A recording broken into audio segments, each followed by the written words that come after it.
shoutout sa mga maagang gumising para bumiyahe sa PTEX nga dagsana yung mga pasahero. Pakita nga. Pakita natin. Kasi ang dami babiyahe talaga eh. Paprobinsya. Ay, ayan na. Ang dami na nga. Maaga pa, Miss Lee, no? Sa mga palis pala po mga kapuso, mas mabuting agahan nyo na ang alis at huwag kalimutan ang mga baon. Nako, hindi ako maalis ng bahay na walang baon. Pag Bawal bibiyahe. magutom. Oo. At syempre sa unang hirit, may pabaon din sa mga babiyahe dyan. Gaya nitong mga unang hirit merch.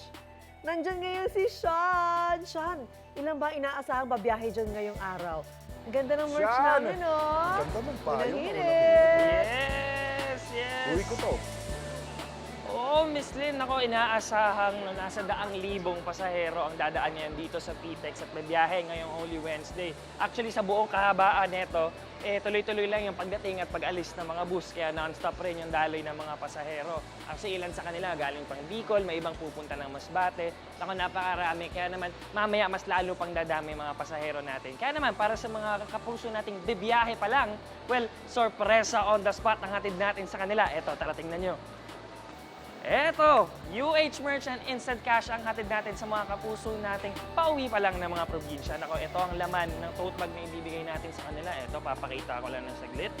Ayan, may t-shirt tayo. Siyempre, pag pinawisan sila. O, gusto nila maglakad-lakad. Gusto nila bumaba ng bus. Siyempre, meron tayong payong dito. So, pag nauhaw, may tumbler din. Pag nainitan ng konti, may fan tayo dito. And syempre, sagot na rin natin yung unang refill ng water bottle, ng tumbler nila. Ayan. Kaya kompletong-kompleto yung tote bag natin para sa biyahe nila. At syempre, may instant 1,000 din sila. Kaya tara, kamustahin na natin ang ilan sa mga pasahero nandito. Maghanap na tayo ng una nating lucky kapuso. Let's go! Syempre, huwag na tayo lumayo. Dito na tayo sa mga nakaupo dito. Tingnan natin dito sino yung mga pwede nating puntahan. Ito si ate. Medyo alulut si ate eh. Morning po ate, may storbo lang po yung saglit para sa unang hirit. Okay lang po ba? Upo ako dito ha. Ano pong pangalan niyo ate? Mary Jane po. Oh, saan po yung biyahe niyo ngayong umaga? Masbate po. Masbate? No? Opo. Layo-layo. Anong oras po na po kayo nandito pa nag-aabang? 5:30 po, nandito na po ako. Tapos yung biyahe niyo mga anong oras? Mga alas 10 po. Grabe, ang aga niyo naman pumunta dito. Siyempre. 5:30. Bakit naman po 5 oras? Para hindi po matraffic po. Para di matraffic. Gano'ng Opo. katagal yung biyahe niyo papunta Masbate? 24 hours po. 24 hours? Opo. So ano, Isang non-stop araw. yun? Opo. Grabe ka! O Kasi- sige, parang kulang pa tong mga inihanda namin para sa iyo ah. Okay, para sa first 8 hours mo, ito, para makatulong yung una naming bottled water. Ito, congratulations Thank you po. po. Tsaka ito. Di lang yan. Siyempre, para may snacks kayo sa daan, ito, may 1,000 pesos din. O, di ba, nagulat ka? O, sino ba yung mga kasama mong bibiyahe ngayon? Hindi ako lang po mag-isa. O, ikaw lang. O, marami ka na makakain dyan. Kaya pa Kaya 24 nga po. hours yan, ha? Thank o, you sige, po. mag-ingat ka, Thank ha? you po. O, ayan, mga kapuso. Nako, tuloy-tuloy lang ang paghahanap namin ng mga lucky na mga pasahero dito.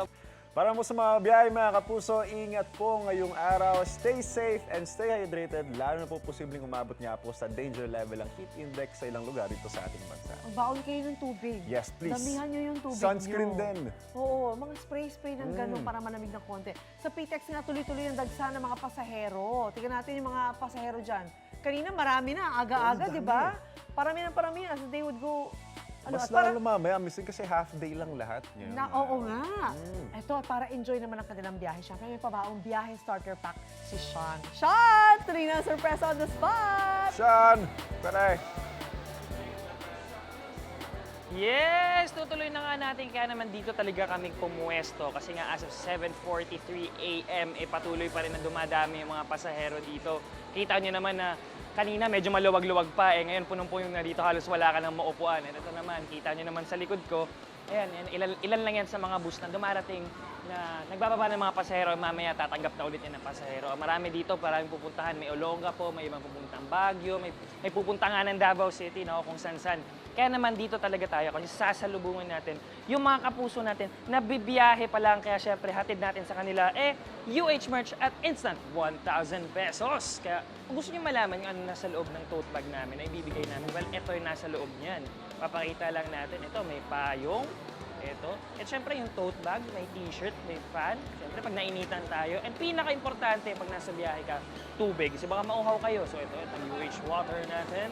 And syempre kailangan rin ng tumbler para may lalagyan ka ng tubig. Kaya huwag na nating patagalin pa. Tara, maghanap na tayo ng ating first Lucky Kapuso. Ito na, dito na tayo maghanap. Huwag na tayo maglayo pa. Kasi kanina, nandito kami nakatambay. At yung iba dito, kanina pa naghihintay. Kaya tara, puntahan natin sila. Oy! Ang grabe yung ngiti ni Mami sa akin. Okay lang po ba? Maistorbo ko po kayo ng saglit. Opo, Okay pwede po. naman po. Wow! Pwede. Good morning po. Ano po pangalan nyo? Marianita Lyson po. O, saan po yung biyahe nyo? Ba't nasa Pitex po tayo? Baguio. Baguio? Yeah. Wow! Naku, babakasyon po kayo doon o doon talaga kayo nag-Holy Oh, Week? No, from Baguio, uwi pa ako ng Mountain Province. Tapos doon na kayo doon na Yeah, kayo Holy Week. mag-Holy Week. Because sarado yung opisina, so I took the chance to go for a long vacation. So bakasyon po kayo doon sa Mountain Province. Ano Yeah. pong pupuntahan nyo doon ngayon? Pamilya ko. Pamilya nyo rin. So Yeah. bonding rin naman. Yeah. Ito po para po sa biyahe nyo. Sigurado ako malayo-layo yung biyahe nyo. Well, may merch po kaming inihanda sa inyo. Ayan. Thank you so Nako, much. pero hindi lang yan. Habang nasa biyahe, syempre dapat may baon ka. Ayan, may 1,000 pesos ka rin. Thank you so much. O, di ba? Ang gabang ka lang ng bus dito, nagka-1,000 ka na. Thank you so much, GMAO ng Hirit. Okay. Sige po, ingat po kayo, ingat po kayo. Thank you po. Tara, maghanap pa tayo dito. Eto, nakita ko ka talaga kasi parang ang ganda ng pattern ng suot ni Mami. Hello po, okay lang po, may istorbo lang po kayo ng sagyot for unang hirit. Okay lang po ba? Okay po. Ano pong pangalan niyo po? Imelda Beler po. Wow, Miss Imelda. Kayo po, saan po biyahe niyo ngayong umaga? Bicol po, sa Bakaykay po. Doon po kayo nakatira? Hindi po yung biyanan ko po taga doon. So first time po namin uuwi ng mga anak ko doon. Ngayon niyo lang po masasama yung mga anak niyo. Opo. Excited na po ba sila? Sobrang excited po, hindi nga po kami nakatulog. Nako! So ano naman po yung mga activities na plinaano niyo pag pumunta kayo doon? Siguro po more on devotion po kami kasi syempre di po ba mahal na araw. Pagtitika po, kumbaga pagkakataon po natin para mas yung mas lumalim po yung magpakalalim po tayo sa presensya ng Panginoon. Yes. And syempre para naman yung mga anak mo makipag-bonding din sa mga family members niyo doon. Opo. Tsaka isa pa po sorry po, hindi po ako nakapagpaalam sa kapitan namin, Bobo Trillo, kasi po tumakas po sa trabaho. Pero po Hello salamat po sa po boss niyo. sa mga admin po, Jen Manyas po. Well, Secretary eto po, po. para sa biyahe nyo, papunta doon, ito, may merch po kaming inihanda sa inyo. May tubig yan, may fan para naman safe kayo. At syempre, para may tubig kayo sa daan. At Maraming hindi po lang yan, salamat. para may snacks ka rin, may 1,000 pesos ka pa. Thank you po. Congratulations Maraming po. salamat Mag-ingat God po bless you kayo. po. Mag-ingat Unang kayo, Nanay hirit. Imelda. Maraming salamat po. Ganun din sa inyong lahat. Yeah, thank you po. Nako, mga kapuso, alalahanin niyo, mag-ingat kayo sa biyahe ha. Kaya naman, for more tips and news ngayong Holy Week, tumutok na kayo sa Mamansang Morning Show kung saan laging una ka, unang hirit! Ikaw, hindi ka pa nakasubscribe sa GMA Public Affairs YouTube channel? Bakit? Mag-subscribe ka na, dali na, para laging una ka sa mga latest kwento at balita. I-follow mo na rin yung official social media pages ng Unang Hirit. Salamat, Kapuso.